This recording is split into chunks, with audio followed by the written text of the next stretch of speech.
দর্শক আমন্ত্রণ রাতের বাংলাদেশে। শুরুতেই জানাবো শিরোনামগুলো। প্রধানমন্ত্রী সংসদে উত্থাপন করেছেন, সেটি সংসদে ধন্যবাদ প্রস্তাব হিসেবে সংসদে উত্থাপিত হলো। চীন ও মালয়েশিয়া সফরের সাফল্যের স্বীকৃতি হিসেবে সংসদে ধন্যবাদ প্রস্তাব গৃহীত। দেশবাসীর স্বার্থ রক্ষার চেষ্টা করেছেন বললেন প্রধানমন্ত্রী। স্পিকার, এখানে আমাদের কারোরই কোনো ব্যক্তিগত কোনো বিষয় নেই। এটি যদি কোনো কিছু অর্জন হয়ে থাকে, ভালো কোনো কিছু অর্জন হয়ে থাকে, এটি বাংলাদেশের অর্জন। রোহিঙ্গা সমস্যা নিরসন ও তিস্তা প্রকল্পের সহযোগী হতে আগ্রহী চীন, ব্রিফিংয়ে জানালেন পররাষ্ট্রমন্ত্রী। এই সফরে বাংলাদেশের জন্য স্ট্র্যাটেজিক অপরচুনিটি তৈরি হয়েছে মত বিশ্লেষকদের। We select and choose these leaders on the basis of the potential influence and impact they are having on world affairs. এইবারের যে সফর, এটাকে আমি বলছি সম্পর্কের পুনরুদ্ধার, এবং সেই পুনরুদ্ধারের মধ্যে দিয়ে কূটনৈতিক এবং রাজনৈতিক সরকারের জন্য সাফল্য অর্জিত হয়েছে। নিয়ম রক্ষার ম্যাচে সকালে জর্ডানের মুখোমুখি হচ্ছে আর্জেন্টিনা। শুরুর একাদশে থাকছেন না মেসি, নকআউটে জাপানকে নিয়ে সতর্ক ব্রাজিল। পুরান ঢাকায় তাজিয়া মিছিলের ডুলের রশি ধরা নিয়ে বিরোধে খুন হন দক্ষিণ সিটির পরিচ্ছন্নতা কর্মী জাকির। ছুরি চাপাতি সহ 4 জনকে গ্রেফতার করেছে পুলিশ। গুম খুনে জড়িত পুলিশ সদস্যদের বিচারে আন্তরিক নয় সরকার, দাবি মানবাধিকার কর্মীদের। বিচারহীনতার দৃষ্টান্ত তৈরি হলে আবারও ফ্যাসিবাদী হবে রাষ্ট্র। আজ 12 বছর পর আমি বিচার পেয়েও আমার পরিবার এই রাষ্ট্রীয় কাছে কেন নিরাপত্তা নেই? রাজনৈতিক দল যখন নিপীড়নের শিকার হয়, আর যখন তারা ক্ষমতায় বসেন, ওই সময়কার কোনো অপরাধ নিয়ে তারা সোচ্চার হতে চান না। কিশোরগঞ্জের পাগলা মসজিদে এবার মিলেছে প্রায় 16 কোটি টাকা। 13 ঘন্টা ধরে চলে গণনা। রীতি ভেঙে 6 মাস পর খোলা হলো দান বাক্স। এছাড়াও রাতের বাংলাদেশে থাকছে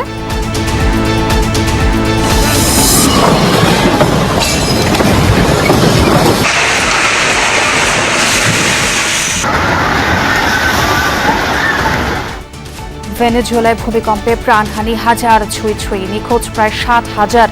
নতুন আতঙ্ক, লুটপাট আর অরাজকতা।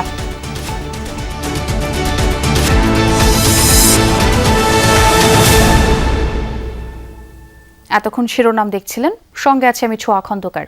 মালয়েশিয়া ও চীন সফরের সাফল্যের স্বীকৃতি হিসেবে সংসদে সর্বসম্মতিক্রমে ধন্যবাদ প্রস্তাব গৃহীত হয়েছে। এ সময় প্রধানমন্ত্রী তারেক রহমান বলেন, সফরে তিনি দেশের মানুষের স্বার্থ রক্ষার চেষ্টা করেছেন। ভালো কিছু অর্জন হলে সেটি কেবল দেশের মানুষের। সংসদে বিরোধী দলীয় নেতা সহ সবাইকে ধন্যবাদ জানান প্রধানমন্ত্রী। সকালে স্থানীয় সরকার মন্ত্রী অধিবেশনের শুরুতে প্রস্তাবটি উত্থাপন করেন, পরে তা সর্বসম্মতিক্রমে গৃহীত হয়। নির্বাচিত হওয়ার পর মালয়েশিয়া ও চীনে 6 দিনের রাষ্ট্রীয় সফর করেছেন প্রধানমন্ত্রী তারেক রহমান।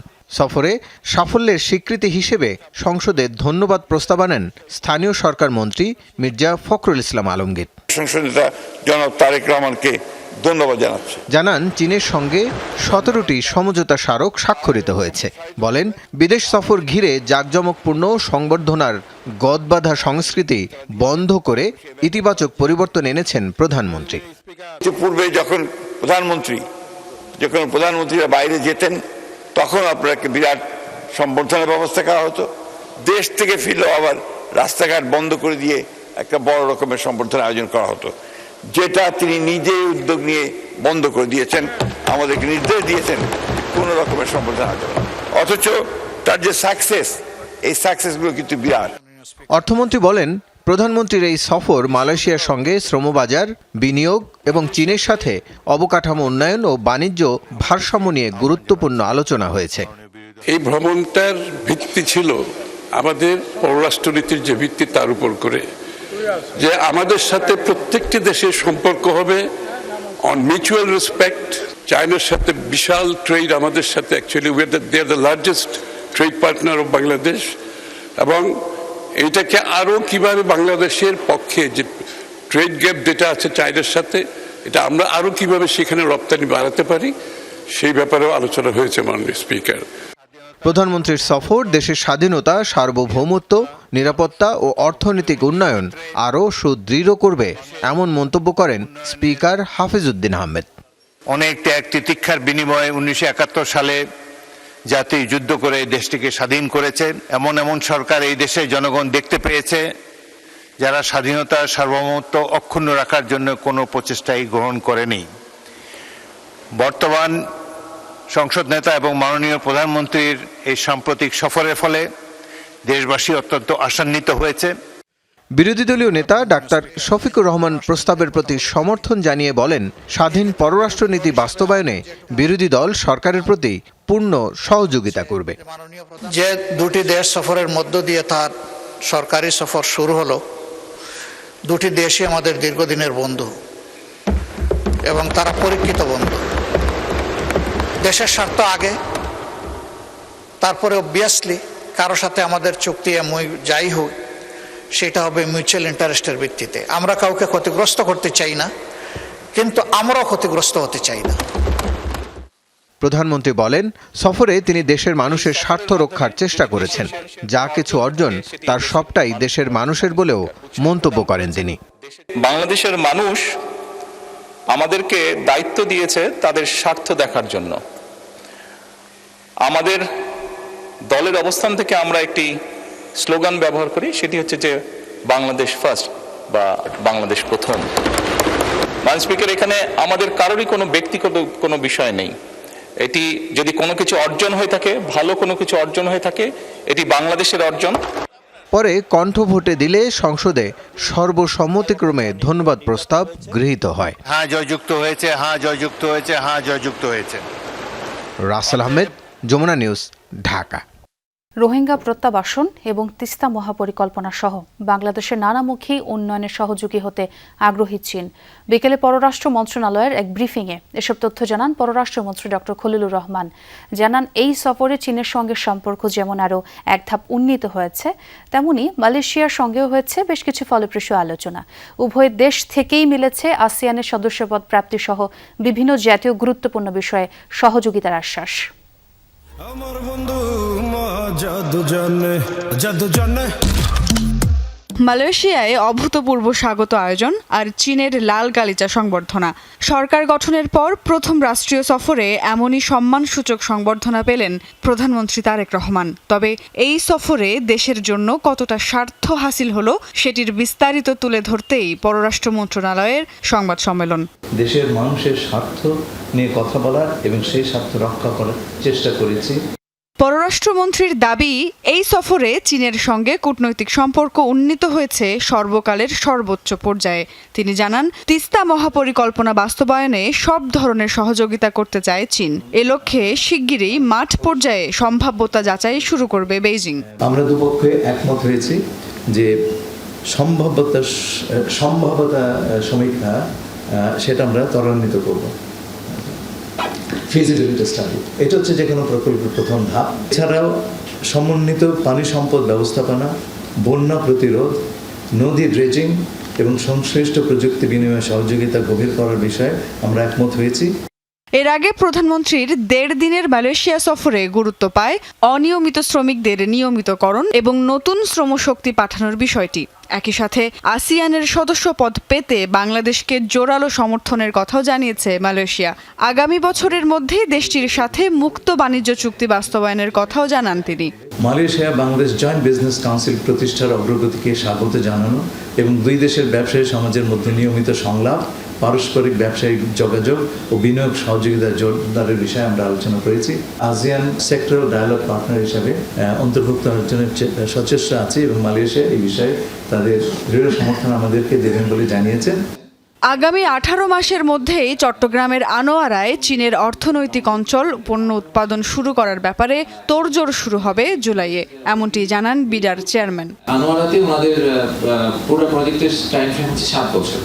তো প্রধানমন্ত্রী ওনাদেরকে চ্যালেঞ্জ দিয়েছেন যে প্রথম 18 মাসের মধ্যে ওনারা কিভাবে প্রথম ফ্যাক্টরিতে ওখানে সেট আপ করতে পারেন। তো সেই চ্যালেঞ্জ ওনারা নিয়েছেন। এক প্রশ্নের উত্তরে পররাষ্ট্রমন্ত্রী বলেন, আলোচিত চীন মিয়ানমার করিডোর নিয়ে এখনই সিদ্ধান্ত নিচ্ছে না বাংলাদেশ। এই সফরের ভিত্তিতে আগামী 3 মাসের মধ্যে সরকারের শক্তিশালী কিছু পদক্ষেপ দেখতে পাবে জনগণ, সে কথাও জানানো হয় এই ব্রিফিংয়ে। সহযোগিতার প্রতিশ্রুতি দিয়েছে। সুমাইয়া ঐশী, যমুনা নিউজ, ঢাকা। শ্যাম রাখি না কুল রাখি, এমন পরিস্থিতিতে প্রধানমন্ত্রী তারেক রহমানের চীন সফর কূটনৈতিক, রাজনৈতিক ও অর্থনৈতিকভাবে সফল হয়েছে বলে মনে করছেন আন্তর্জাতিক সম্পর্ক বিশ্লেষকরা। তাদের মতে চীন বাংলাদেশের জন্য স্ট্র্যাটেজিক অপরচুনিটি দিচ্ছে, যা দুই দেশের সম্পর্ক উন্নয়নে গুরুত্বপূর্ণ। বিশ্লেষকদের মত, বিষয় ভিত্তিক 17টি সমঝোতা স্মারক সই ও শীর্ষ পর্যায়ের আলোচনায় দুই দেশের মধ্যে তৈরি হয়েছে win win situation. Ahmed Reza জানাচ্ছেন বাকিটা। প্রথম দ্বিপাক্ষিক সফরে মালয়েশিয়ার পর চীনে যান প্রধানমন্ত্রী তারেক রহমান। প্রায় 2 দশক পর বিএনপির ক্ষমতায় আসার এমন প্রেক্ষাপটে প্রধানমন্ত্রীর দ্বিপাক্ষিক সফর নিয়ে রাজনৈতিক ও কূটনৈতিক অঙ্গনে চলছে আলোচনা। চীনের শীর্ষ নেতৃত্বের সঙ্গে দ্বিপক্ষীয় আলোচনায় প্রাধান্য পেয়েছে মিয়ানমার হয়ে বাংলাদেশ চীন অর্থনৈতিক করিডোর নির্মাণ, তিস্তা মহাপরিকল্পনায় চীনের সহায়তা এবং দুই দেশের মধ্যে পররাষ্ট্র ও প্রতিরক্ষা খাতে 2+2 কৌশলগত সংলাপ চালুর বিষয়গুলো। বিশ্লেষকদের মতে সফরটি কূটনৈতিক, রাজনৈতিক ও অর্থনৈতিকভাবে সফল হয়েছে। তাদের মতে বিনিয়োগ ও আর্থিক সহযোগিতার বড় ঘোষণা না এলেও 13টি নতুন সমঝোতা স্মারক সই এবং পুরনো 4টি সমঝোতার মেয়াদ বৃদ্ধি ঢাকা বেজিং সম্পর্কের জন্য ইতিবাচক। সেটাকে আমি বলবো যে কূটনৈতিকভাবে সফল, রাজনৈতিকভাবে তাৎপর্যপূর্ণ এবং অর্থনৈতিকভাবে সম্ভাবনাময়। ফলে এই যে এবারের যে সফর, এটাকে আমি বলছি সম্পর্কের পুনরুদ্ধার, এবং সেই পুনরুদ্ধারের মধ্য দিয়ে কূটনৈতিক এবং রাজনৈতিক সরকারের জন্য সাফল্য অর্জিত হয়েছে বলে মনে করি আমি। তিস্তা রিভার ম্যানেজমেন্ট প্রজেক্ট, সেখানে কৌশলগত এখানে সহায়তা দেওয়ার জন্য আমাদেরকে এখানে আশ্বাস দিয়েছে, এবং এটাও কিন্তু বাংলাদেশ এখানে একটা মেসেজ এখানে সেন্ড করছে চীনের কাছে, ভারতের কাছে সময় মতো তিস্তার পানি যদি না পায় তখন বিকল্প ব্যবস্থা হাতে নিতে হবে। চীন বাংলাদেশের জন্য একটি কৌশলগত সুযোগের ক্ষেত্র তৈরি করেছে বলেও মনে করেন বিশ্লেষকরা। এই স্ট্র্যাটেজিক অপরচুনিটি রোহিঙ্গা প্রত্যাবাসন ও আঞ্চলিক শক্তিমত্তা বৃদ্ধিতে গুরুত্বপূর্ণ। আরও নানা খাতে সমঝোতা সই ও সহযোগিতা বৃদ্ধিতে দ্বিপাক্ষিক আলোচনাও মর্যাদাপূর্ণ। চীন তার সহযোগিতার কথাটা পুনর্ব্যক্ত করেছেন, জোরালোভাবেই পুনর্ব্যক্ত করেছেন, যেটা সরকারের জন্য অত্যন্ত ইতিবাচক। আগামী বছরগুলোতে এই সরকার কিভাবে ডিল করতেছে সেটার মধ্যে দিয়ে আমরা অর্থনৈতিক সুবিধাটা পাবো বলে আমি মনে করি। যুক্তরাষ্ট্র যেটা সর্ববৃহৎ অর্থনীতি, যাদের সাথে আমরা এগ্রিমেন্ট ও রেসিপ্রোকাল ট্রেডে আমরা এখানে স্বাক্ষর করেছি, তাদের যাতে কোনো শঙ্কা বা আশঙ্কা না বাড়ে চীনের সাথে আমাদের অর্থনৈতিক প্রক্সিমিটি বাড়ানোর জন্য, এবং আমরা যাতে কোনো সামরিক জোটে যাতে এখানে আমরা যদি না থাকি, এটা আমার মাথায় রাখতে হবে। বিশ্লেষকদের পরামর্শ কোনো দেশ বা নীতিকে হেয় নয়, বরং ভারসাম্যপূর্ণ সম্পর্কে অটল থেকে এগিয়ে নিতে হবে পররাষ্ট্রনীতিকে। ভারতের সাথে আমাদের এঙ্গেজমেন্টটা চালিয়ে যেতে হবে, কেন আমরা আমাদের প্রতিবেশীকে তো আমরা পাল্টাতে পারবো না। চীনের সঙ্গে আমাদের সুসম্পর্ক থাকবে, কিন্তু কোনোভাবেই যাতে করে ভারত এখানে খুব বেশি ভুল বোঝাবুঝির সুযোগ না পায়। আহমেদ রেজা, যমুনা নিউজ, ঢাকা। সীমান্তে অব্যাহত বিএসএফের পুশিন চেষ্টা, তবে বিজিবির কঠোর অবস্থানের কারণে ঠেলে পাঠানোদের ফিরিয়ে নিতে বাধ্য হচ্ছে ভারতীয় সীমান্তরক্ষী বাহিনী। বিজিবি জানায়, শুক্রবার রাতে হবিগঞ্জের মাধবপুর উপজেলার তেলিয়াপাড়া সীমান্ত দিয়ে 8 থেকে 10 ভারতীয় নাগরিককে বাংলাদেশ ভূখণ্ডে পুশিনের চেষ্টা করে বিএসএফ। রাতের অন্ধকারে সিকিউরিটি লাইট বন্ধ করে ভারতীয় নাগরিকদের এপারে পুশিনের চেষ্টা করা হয়। এ সময় টহলরত বিজিবি সদস্য ও স্থানীয়রা তাৎক্ষণিকভাবে তাদের প্রচেষ্টা প্রতিহত করে। এদিকে পুশিন ঠেকাতে জেলার বিভিন্ন সীমান্তে নজরদারি বাড়িয়েছে বিজিবি। হামে মৃত্যুর মিছিল কিছুতেই থামছে না। গত 24 ঘন্টায় হাম উপসর্গে 6 শিশুর প্রাণ গেছে। গেল 15 মার্চ থেকে হামে মোট 708 জনের মৃত্যু হয়েছে। গত 24 ঘন্টায় ময়মনসিংহেই মৃত্যু হয়েছে 4 শিশুর। এছাড়া ঢাকা ও খুলনায় মারা গেছে 2 জন। এ সময় হাম উপসর্গে নতুন আক্রান্ত হয়েছে 789 জন। বর্তমানে ময়মনসিংহ মেডিকেল কলেজ হাসপাতালে মোট রোগী ভর্তি রয়েছেন 94 জন। গত 24 ঘন্টায় 16 জন নতুন রোগী ভর্তি হয়েছে। এছাড়া হামে আক্রান্ত রোগীদের ভিড় রয়েছে বরিশাল, চট্টগ্রাম, রাজশাহী, রংপুর ও খুলনার বিভিন্ন হাসপাতালে। কোথাও কোথাও আইসোলেশন ওয়ার্ডে শয্যা সংকট হওয়ায় রোগী ও স্বজনদের ভোগান্তি বেড়েছে। তবে হাম নিয়ে আতঙ্কিত না হওয়ার আহ্বান চিকিৎসকদের। রাজধানীর বাংলা বাজারে তাজিয়া মিছিলে ডুলির রশি ধরা নিয়ে বিরোধে জাকির হোসেন নামের ঢাকা দক্ষিণ সিটি কর্পোরেশনের পরিচ্ছন্নতা কর্মীকে হত্যা করা হয়েছে। বিকেলে ডিএমপি মিডিয়া সেন্টারে সংবাদ সম্মেলনে এই তথ্য জানান লালবাগ বিভাগের উপপুলিশ কমিশনার মোহাম্মদ তালিবুর রহমান। এই ঘটনায় রাতভর অভিযান চালিয়ে 4 জনকে গ্রেপ্তার করা হয়েছে। ঘটনায় জড়িত অন্যদের গ্রেপ্তারে চলছে অভিযান। মুহররমের শোকের মিছিল, চারদিকে মাতমের আবহ, কিন্তু সেই তাজিয়া মিছিলই হঠাৎ শুরু হয় উত্তেজনা।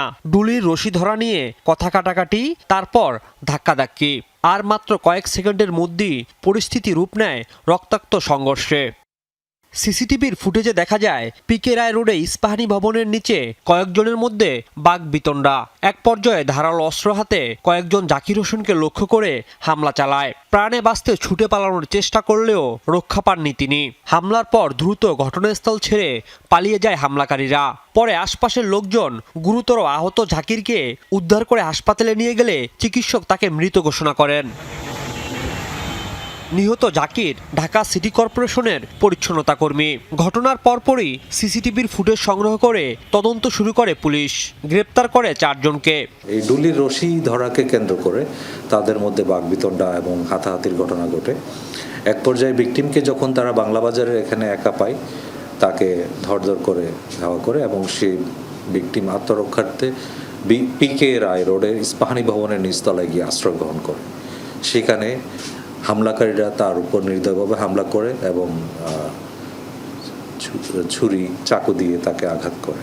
আটককৃতদের কাছ থেকে হত্যাকাণ্ডে ব্যবহৃত সুইচ গিয়ার চাকু, চাপাতি এবং ঘটনার সময় পরিহিত জামাকাপড় উদ্ধার করা হয়েছে। পুলিশের দাবি, তাজিয়া মিছিলে ডুলির রশি ধরা নিয়ে তাৎক্ষণিক বিরোধ থেকেই এ হত্যাকাণ্ড। ঘটনায় জড়িত অন্যদের শনাক্ত করে গ্রেপ্তারে চলছে অভিযান। আমরা প্রাথমিকভাবে 10 জনের একটা নাম পেয়েছি, তার মধ্যে 4 জন গ্রেফতার হয়েছে এবং বাকিদের ব্যাপারে আমাদের তথ্য রয়েছে। আশা করি দ্রুততম সময়ে তাদেরকে আমরা আইনের আওতায় নিয়ে আসতে সক্ষম হব। প্রাথমিকভাবে এই ঘটনার সাথে তাদের জড়িত থাকার তথ্য স্বীকার করে আমাদেরকে। সাধারণ নাগরিকরা বলছেন, ধর্মীয় শোকের অনুষ্ঠান, এমন নৃশংস হত্যাকাণ্ড সামাজিক নৈতিকতা ও আইন শৃঙ্খলা পরিস্থিতিকে আরও প্রশ্নবিদ্ধ করছে। Operation team Rajib Ahmed, Jamuna news, Dhaka. আশুলিয়ার তুরাগ থেকে সুমন মিয়া নামের এক কিশোরের মরদেহ উদ্ধারের ঘটনায় অপমৃত্যুর মামলা করেছেন তার সৎ ভাই। এজাহারে বলা হয়েছে, পিকনিকে গিয়ে ফেরার সময় ট্রলার থেকে নদের পানিতে পড়ে তলিয়ে যায় সুমন। বৃহস্পতিবার পুলিশ নদী থেকে মরদেহ উদ্ধার করে। তবে সুমনের খালুর দাবি, সুমন 22 জুন কার্যক্রম নিষিদ্ধ আওয়ামী লীগের মিছিলে গিয়েছিল। আশুলিয়া থানা পুলিশ জানিয়েছে, মিছিল থেকে যে 7 জনকে আটক করা হয়েছিল তারা সবাই কারাগারেই আছেন। আশুলিয়ার তুরাগ নদ থেকে বৃহস্পতিবার রাতে কিশোর মোহাম্মদ সুমন মিয়ার মরদেহ উদ্ধার করে পুলিশ। মরদেহ ভাসতে দেখে স্থানীয়রা পুলিশকে জানালে সেটি উদ্ধার করা হয়। পরে মরদেহটি সুমনের বলে নিশ্চিত হয় পুলিশ। এই ঘটনায় আশুলিয়া থানায় অপমৃত্যুর মামলা করেন সুমনের সৎ ভাই সালাউদ্দিন।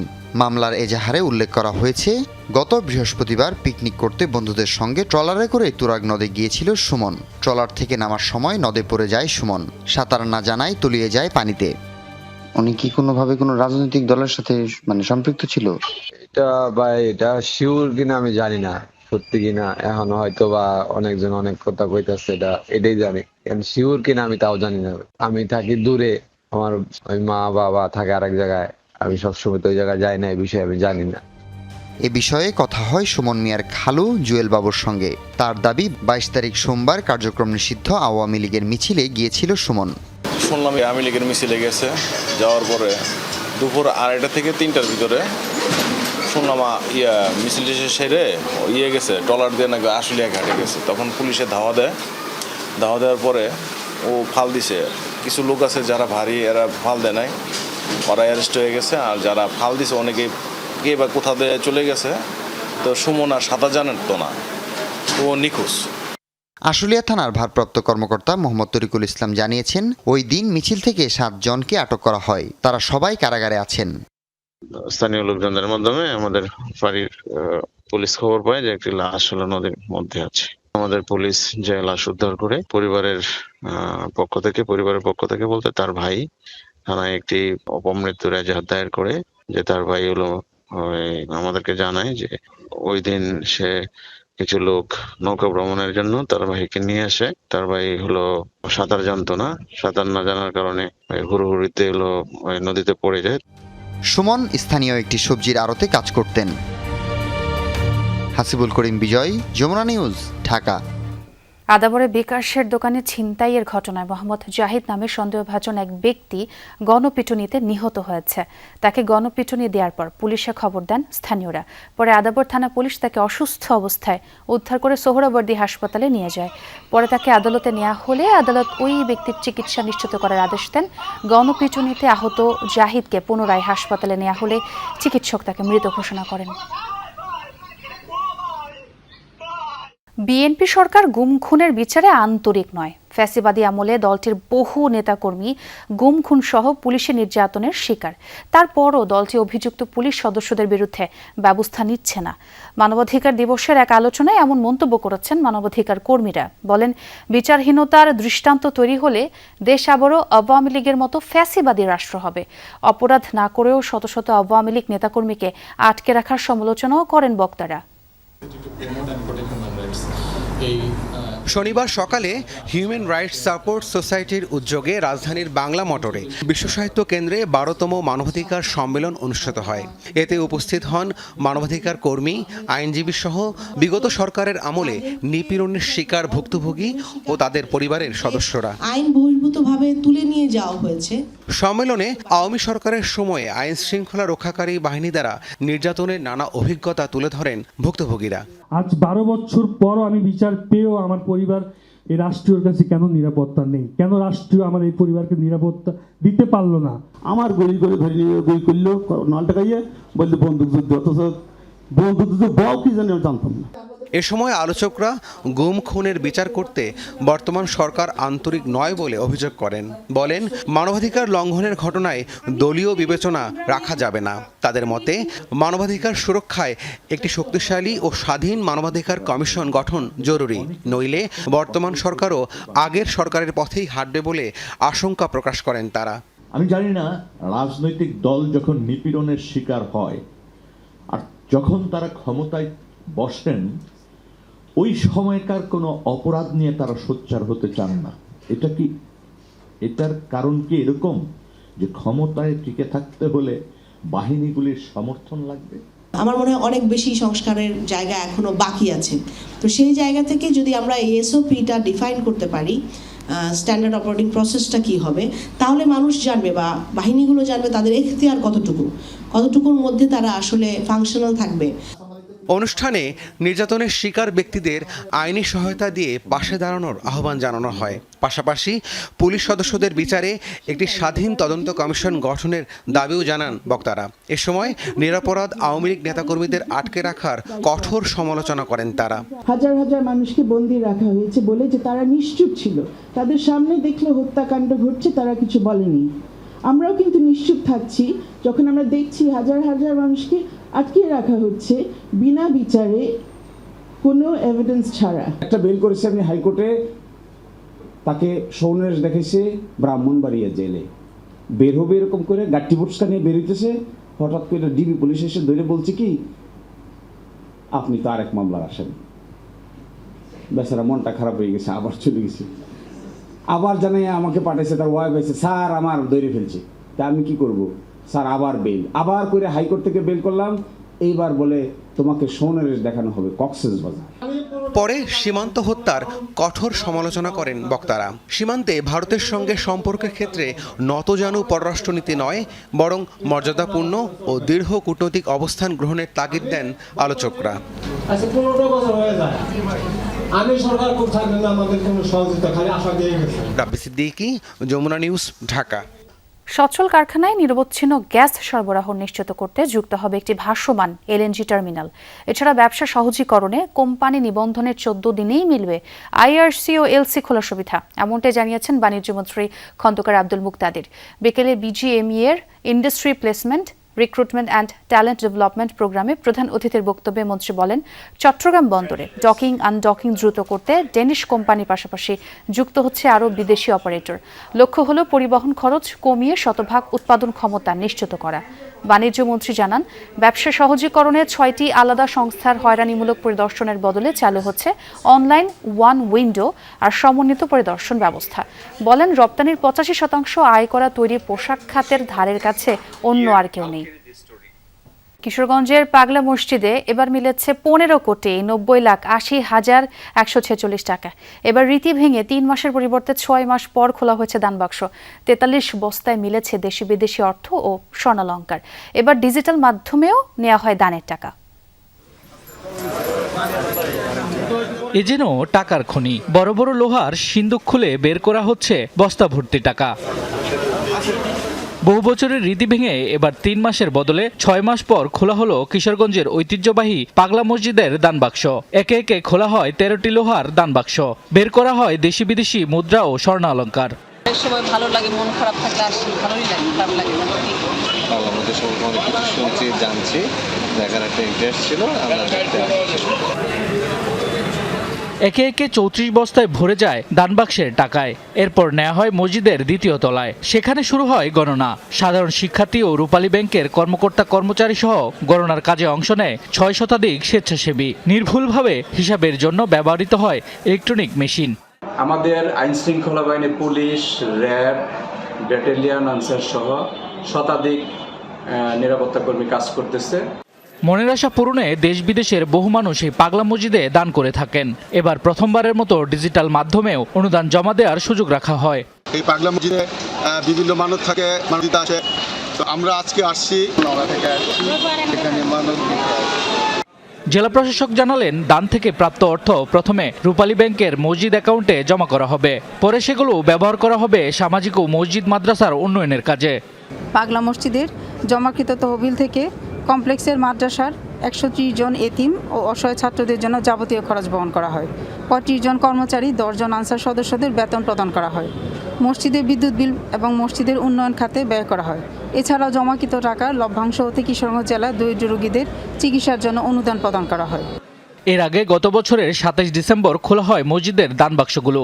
সেবার প্রায় 11,78,48,538 টাকা নগদ অর্থসহ মেলে বিপুল পরিমাণ স্বর্ণালংকার। শামস তাবরিদ উচ্ছ্বাস, যমুনা নিউজ। পাবনা বিজ্ঞান ও প্রযুক্তি বিশ্ববিদ্যালয়ে শুরু হচ্ছে 2 দিন ব্যাপী international conference on emerging frontiers in advance science and technologies. 2 দিন ব্যাপী সম্মেলনে 39টি সেশনে 308টি গবেষণাপত্র উপস্থাপন করা হবে।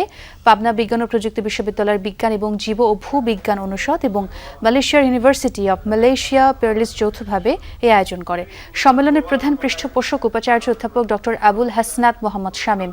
এ সময় বাংলাদেশ সহ 17টি দেশের গবেষক, বিজ্ঞানী, শিক্ষাবিদ, শিক্ষক ও শিক্ষার্থীরা অংশ নেয়। সম্মেলনের মিডিয়া পার্টনার যমুনা টেলিভিশন। সমঝোতা লঙ্ঘনের পরিণতি ভয়াবহ হবে বলে সতর্ক করেছে ইরান। শনিবার ইরানের বিভিন্ন স্থানে মার্কিন হামলা জবাবে এমন হুঁশিয়ারি দেন দেশটির সর্বোচ্চ নেতার সামরিক উপদেষ্টা মোহসেন রেজাই।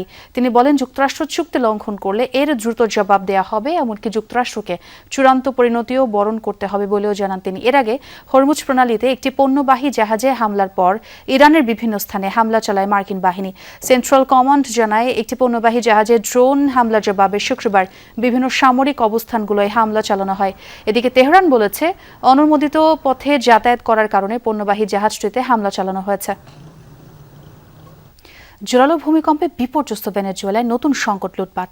দুর্যোগের সুযোগ নিয়ে দোকানপাট, শপিং মলে লুটতরাজ চালাচ্ছে দুর্বৃত্তরা।